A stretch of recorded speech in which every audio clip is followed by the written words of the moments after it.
Your Apple Watch is getting some new updates, including extra watch faces, better running metrics, and improved sleep tracking.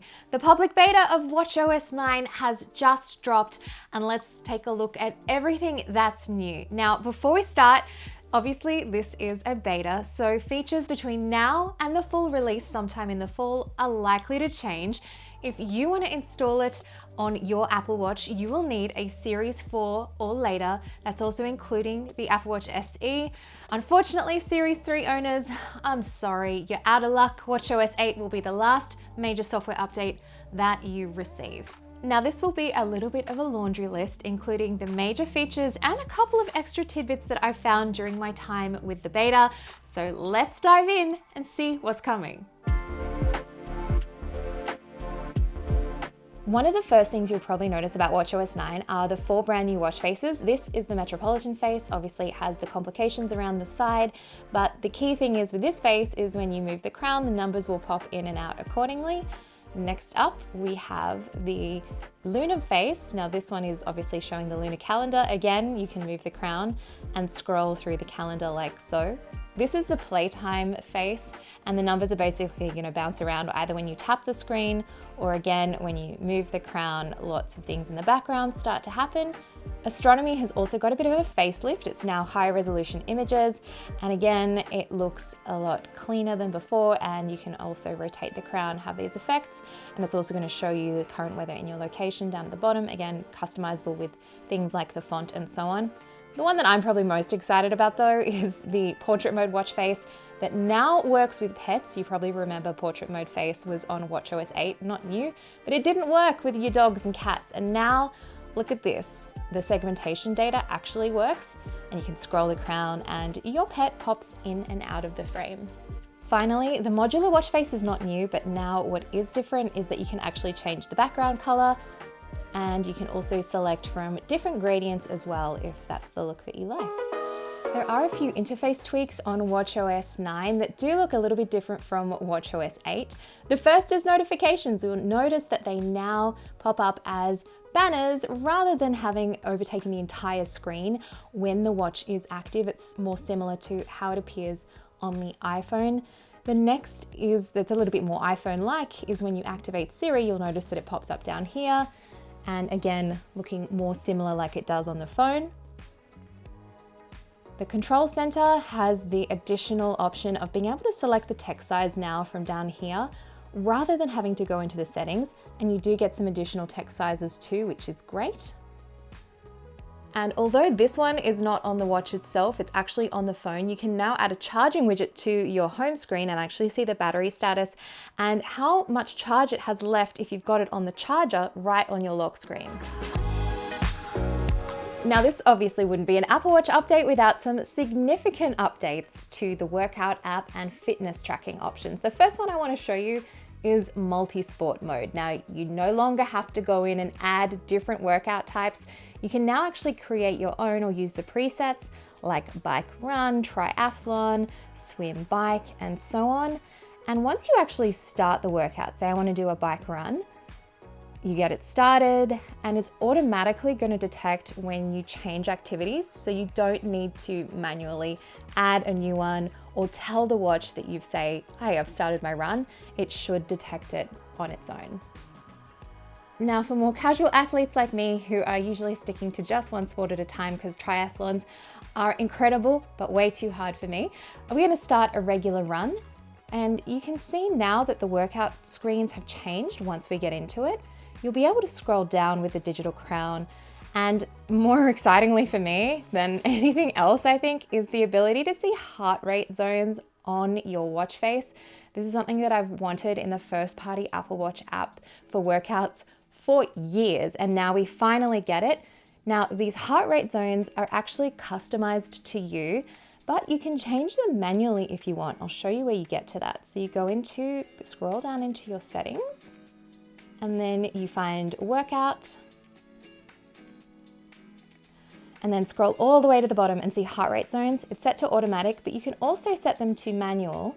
So if you want to make sure that your zone 1 is lower or higher and your zone 5 or your max is lower or higher as well, you can do that too. keep scrolling down and you'll see there are a lot more workout screens here. You also have the elevation using the altimeter. Now this is obviously if you're doing your outdoor workouts, like your runs, your outdoor bike rides and your hikes, you'll be able to see the graph on screen. I'm not going anywhere obviously, so it's not going to change right now, but it would if I was doing an actual hike. And again, scrolling all the way down to the very bottom, you'll see your activity rings here. So you can actually see mid-workout what you're doing is contributing to your overall activity rings.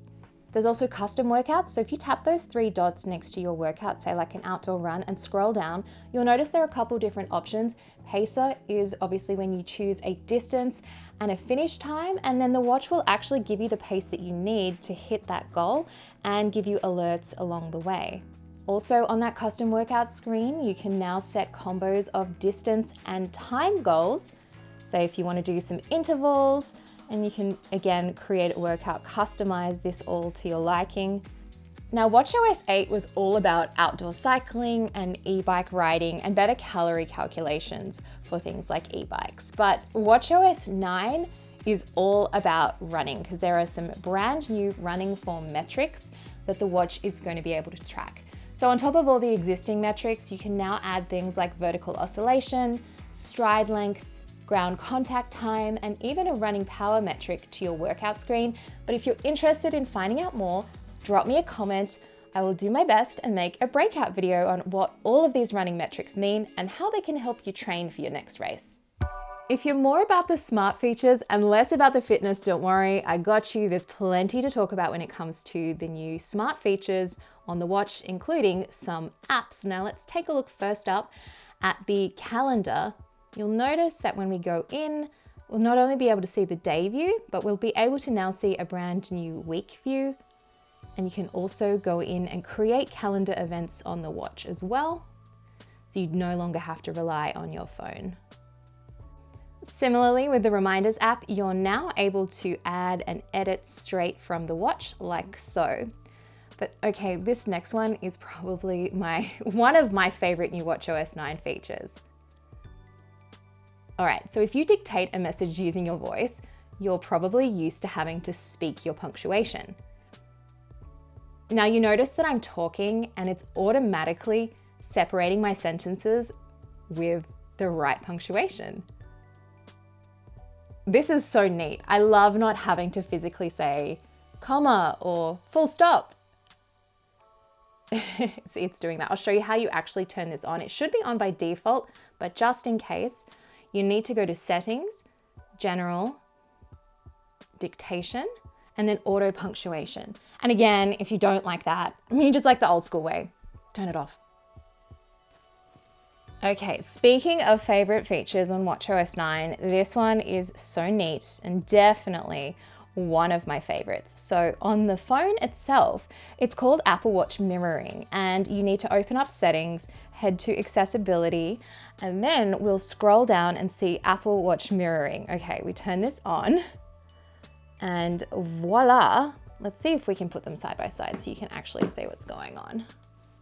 You'll actually see an emulation of your Apple Watch right on the phone screen, but it doesn't stop there. You can actually use the watch from the phone like so. So you've got a screen open, you can start typing, you can say hi. No, it doesn't end there, you can cancel that. We can go back using the digital crown and interact with the watch like we normally would, and it's reflected exactly the same on the watch, basically controlling your watch from the phone. Guess what? The Apple Watch finally has more extensive and in-depth sleep tracking.